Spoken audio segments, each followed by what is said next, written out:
સુરતથી સમાચાર કે જ્યાં આરબીઆઈ ગવર્નરને ફરિયાદ કરવામાં આવી છે। સહકારી બેંકોમાં સતત 10 વર્ષ પદ પર રહેનારને દૂર કરવા માટેની માંગ કરવામાં આવી છે।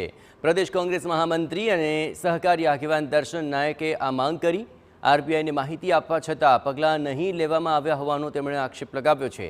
રજિસ્ટ્રાર અને ડેપ્યુટી ગવર્નર પગલાં નહીં લેતા હોવાની તેમણે ફરિયાદ કરી છે। આપણે જણાવીએ કે અહીં જસ્ટિસ વિભાગ દ્વારા the banking law amendment act આ જાહેરનામાથી બેન્કિંગ સુધારા અધિનિયમ સમગ્ર દેશમાં લાગુ કરાયો હતો। નીતિ નિયમો અને જોગવાઈઓ મુજબ સહકારી ધોરણે કાર્યરત બેંકોમાં ડિરેક્ટરના કાર્યકાળ માટે 10 વર્ષની સમયમર્યાદા નક્કી કરવામાં આવી છે।